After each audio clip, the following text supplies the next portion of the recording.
This was a challenging event, but rewarding. Welcome back to the Gear.Locker, and this is the AAR After Action Report of Broken Arrow Events Mobile Guerrilla Force, our Mike Force series event that happened at the end of June 2025. Now, this event was incredibly special. We had a few key elements that made it very different from others, and let's get to that a little bit later in this video. If you want to hear the story of this event and all the events that happened within, go check out this timestamp here. But as is tradition, let's start with what I carried and what I was wearing. This Mike Force style event had us 5th Special Forces group members attached as advisors for different ethnic groups. And I was heavily inspired by Bob Skinner of Mike Force from 1967 and 1968. Granted, this event did take place in 1970, so I did some modifications to his style of kit because there were some key things that I liked a lot. I was wearing a Dragon set of John Wayne Tiger Stripe camouflage, my M56 web set with a bandage, a bayonet, 2 M56 magazine pouches on one side, one on the other. One of those M56 mag pouches was carrying my Prick 90 survival radio, 2 canteens, and a tropical rucksack. In this rucksack, I carried quite a bit. In the main internal pocket, I carried my bedroll sleep system, which included a poncho and poncho liner, a bug net, because we were in a buggy AO and we were expecting some rain. I wanted to be prepared, and that came in very handy for the nights that we spent. I also carried a full Odin Sidewinder speedloader with silencer, a full bug spray bottle, 2 additional canteens, 2 Lerp rats, what else was in there? A spare t-shirt and spare airsoft batteries. In each of the external pockets, I was very organized. In my rightmost pocket, I carried all of the foot and health related things, such as additional wipes, spare socks, 2 spares to be specific, and foot powder. Now mind you, before I forget, all of the contents in all of these pockets were fully bagged with plastic open top bags. This helped prevent rain from soaking all of my items and keep me organized. But anyway, back to the middle pocket of the rucksack. Back to the middle external pocket. Here is where I carried food and hydration related things. I had 2 additional Lerp wrap meals, a large handful of Pedialyte powder, and additional small snacks. On the last external pocket,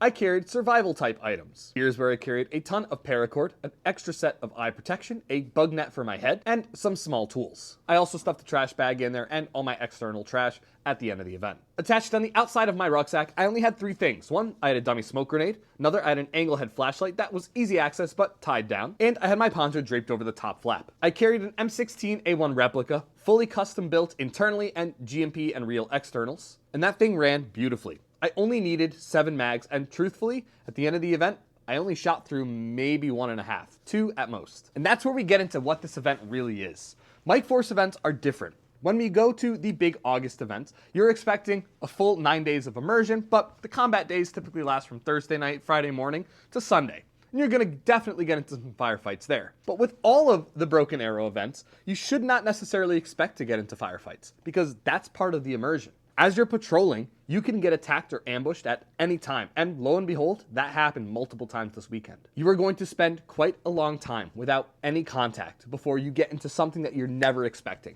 And that's the beauty of it. It is so intense, and there is so much anxiety induced throughout all of the steps that you take that it's kind of fun that way. And this one, as I mentioned earlier in the video, is special. This Mobile Guerrilla Force was a bit of an experiment for Bay.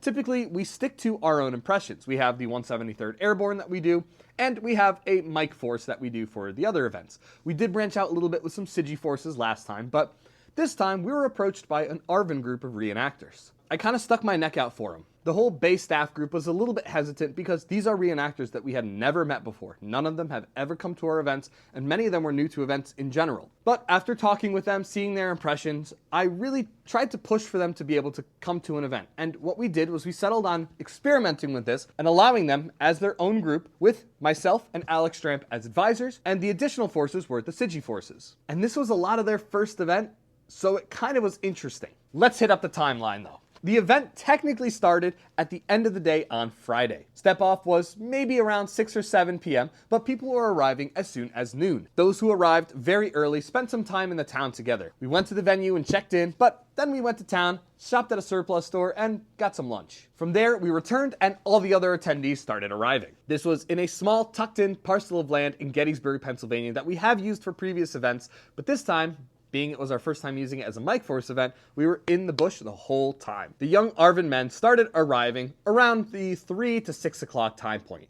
What we did was we got them all set up with a base camp and we had a Sigi base camp, an ARVN base camp, and an NVA base camp somewhere in the woods in the middle. This first night was simply just for hanging out, getting acclimated, and doing some instructional things. So Stramp and I found it to be a great opportunity to teach them how to set up poncho tents and other sleeping arrangements. This little building class was followed by some dinner and just hanging out in general, getting accustomed to each other and learning, especially because we had a very early morning the next one. Wake up happened around the 5:30 mark and everyone was ready at 6 a.m. We did a hydration formation at 6:30, getting everyone ready to go, and we went and packed up the camp from the night prior. Everything was loaded into our rucksacks. And then we went to the parking lot and I had everyone unload their rucksacks. One of my favorite things to do is help the new people figure out exactly what they need, what they don't need, and how to pack it effectively. And especially because all of these young men were wearing ARVN rucksacks, they had to compact their equipment and consolidate quite a bit. We talked about the important things that they needed, such as ponchos, bug prevention,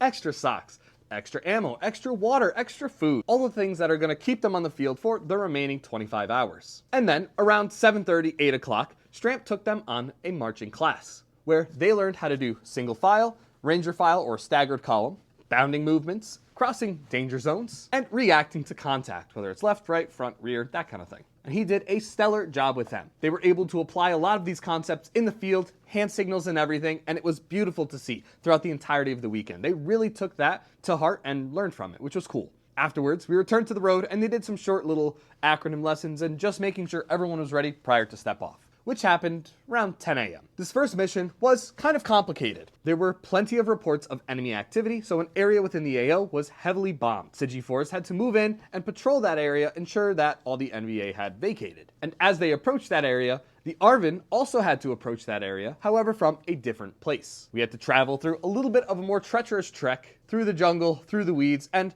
engage any enemy that we had seen. Sort of like a cutoff force. We arrived to this particular grid square, met up with the Sigi force, and hunkered down for about 15 minutes.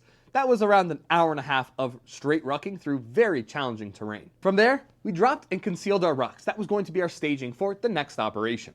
A grid square to the east of our position had also received reports of enemy activity, and it was our job to go and flush them out. So, around noon that day, we got online with the rest of the Sigi force and pushed through this area. At this point, because this was another report of enemy activity, we were expecting contact here, but none came.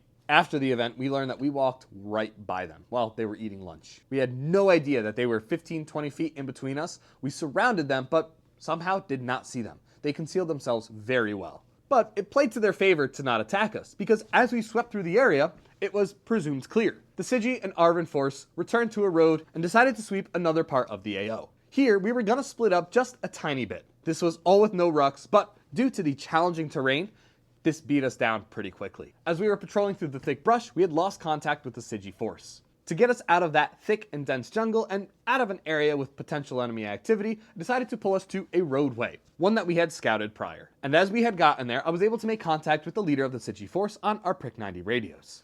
They had given us our location, and we were on our way to navigate towards them. So I took us on a much wider path, and as we ended up parallel to a roadway and allegedly parallel to the Sigi force, we were ready to start pushing in when we heard screaming. Remember how I said those NVA were in between us? They set up an incredible ambush right on the Sigi force. The Sigi force was facing one way, and the NVA, all of them, crept up behind and wiped a ton of them out. As screaming and gunfire was happening, the NVA decided to maneuver. One went to the left, one went to the right, and they started to sandwich them in.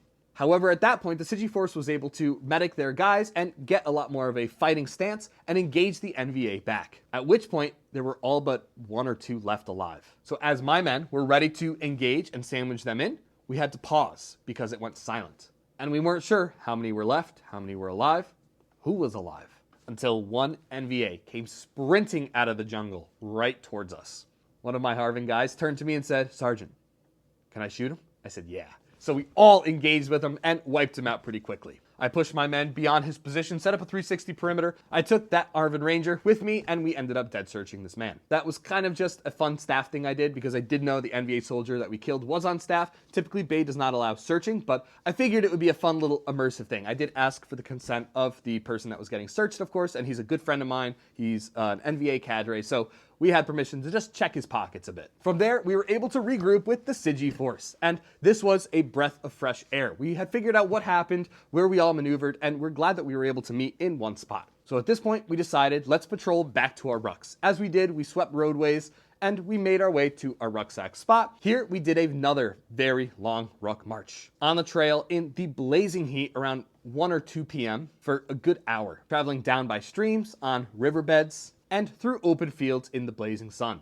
We made it to a small grassy knoll and we all hunkered down to take a little breather and water break when we started hearing twigs snap all around us. Again, an NVA element was ready to attack. However, just as they were, our entire element decided to stand up and made a firing line sweeping through the open field next to us to return to a crossroad that we had good security on, and the NVA were unable to attack us at that moment. They could have hit quite a few of us and run. However, with all of our forces there, they would have been taken out pretty quickly. And then we returned to that crossroads. It was getting to be later in the afternoon. We were probably pushing 3 or 4 o'clock when we heard the thunder clouds roll in. And we realized that we needed to get to our RON location to stash our rucks before we were able to do anything else. So the ARVN and Sigi patrolled around and found a good spot to remain overnight. Just as we picked that spot, it started to absolutely pour. Everything that we were wearing got drenched, which I'm really glad that all of the ARVN guys bagged up all the contents of their rucksack because it was dry. However, it was a little bit more of a challenge to put up the tents in time. We had only done it the night prior in an ideal spot, so in a less than an ideal spot, it was kind of challenging to make sure everything was set up properly, lines were taut, and not going to be a tripping hazard. Spoiler alert, they were a tripping hazard the entire night. But nevertheless, we set up a good base camp. At this point, one of the ARVN Rangers was injured. He had some kind of medical condition going on, so we had to evacuate him from the AO. This is all event lingo. We walked him back, and unfortunately, he had to leave us. But in story mode, he got medevaced. So the captain and I were separated from the remainder of the unit for just a little bit. As the rain cleared, we patrolled our way back to the unit, and that's where they decided to start setting up defenses. This was getting a little bit later in the night. We were probably pushing 6 or 7 p.m. So the Sigi force went on a large sweeping patrol around our perimeter. They checked out a couple different areas and decided to see if they could spot where the enemy would be or where they would come from. Meanwhile, the ARVN force decided to set up some LPOPs. Away from our camp, we set up 2 particular locations that had great overlooks of different areas of the AO. We used starlight scopes and machine guns to secure those areas and some minor fortifications. We set up a night watch rotation and decided to pull security in those areas for pretty much the remainder of the night. As we did some minor rotations, the jungle fell silent once again. It became dark and the rain started pouring. As we were in this position, that's when the ghosts came. We thought we had whittled down the NVA enough to have a good holding in this place. But boy, were we wrong. These NVA probed us for an hour and a half, 2 hours, just hitting us from all angles, causing chaos, causing blue-on-blue engagements.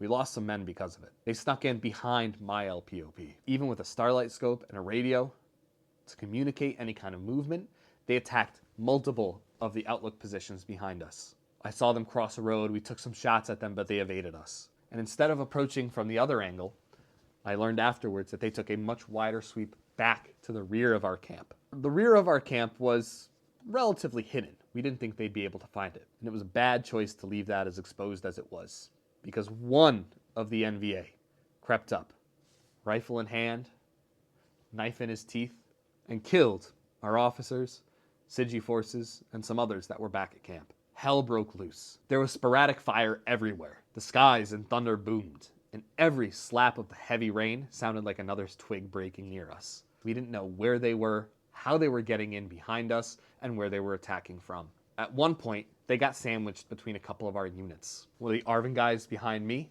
ended up taking one of them out, and that's when I took a round. I was going to reach for my radio, but the buzzing of the starlight scope gave our position away. And as I was getting treated, the enemies were swept out of that area. At that point, despite all the security we pulled, we were hurting. The NVA had harassed us and eliminated so many of us, and we were tired. The next day was going to be a rough one. The next morning, we woke up and we knew it was time to go find those ones. Those who had caused chaos in our camp couldn't have gotten far throughout the night, so our mission was to sweep multiple sectors where they could have been. We moved our rucksacks to another stash secure location and swept grid square after grid square, pushing through the thick, dense jungle. We went back to the bomb site from day one. As we were patrolling back to the bomb crater area from that first day, we stumbled upon an NVA camp. It was recently deserted. There were rice bowls strewn about, there were still open cans of food, and we had found traps. There were sound-making traps, covered hatches, tripwires. So we spent another good 45 minutes just clearing the area. I sent a couple of my ARVN guys to check out any suspected tunnels, and found the area to be completely deserted. It was at this point where I had fallen into a dry creek bed, landed on my back, and injured it slightly. I'm okay now, but that was a nasty fall. And in the moments of confusion for me, I lost my ARVN group. Stramp took over with them. He led them into multiple defensive positions, pulled security, and made contact with the enemy. No shots were fired, but visual contact was confirmed. As the SIGI forces and myself patrolled along a large perimeter of the AO, we ended up meeting back up with the ARVN forces and all hiked out of the AO there. As we returned to our rucks and picked them up, we called Index for the event. And that was Broken Arrow Events Mobile Guerrilla Force. As you can tell, we only physically engaged contact airsoft-wise with the enemy for maybe a couple hours. While the event did run from Friday afternoon to Sunday midday, the tactical combat portion was about 25 hours. And for us to only engage a couple of times is light. However, that was incredibly realistic for what operations we were doing. Our objective was to clear out any enemy forces that were there, but also recon the area. And that's exactly what we did. I want to give a huge shout out to the ARVN guys I was with. I'm going to name each of you by name because you guys are absolute troopers for sticking it out, making it through a very challenging AO with challenging weather conditions and heavy rucksacks. Binh, the leader of the ARVN group, did a fantastic job getting his guys together, and I appreciated him reaching out and wanting to come to the event in the first place. Beyond this, we had Fook. He was my point man, and he was a fantastic guy. Behind him, we had Lo. Lo was one of our machine gunners, and kind of kept Fook in control. Kai, who was another one of our point men, was absolutely fantastic during this operation and said he might come back as NVA. We had Chom, who was very fresh to airsoft in general and did a great job keeping up with the pace. We overloaded him and he had some difficulty with his equipment, but he was a trooper through it. Dylan struggled through the sleepless nights and fought valiantly when he needed to. He was an incredible addition to our fighting force. And Alex was our ARVN Airborne Ranger, who unfortunately did not make it due to medical issues, so he got medevaced. But when he was there, he was a joy to have around. The first night, he brought some vintage music, and we were all enjoying sitting around and listening to it. These guys represent the 81st Airborne Rangers. While Saigon fell in April of 1975,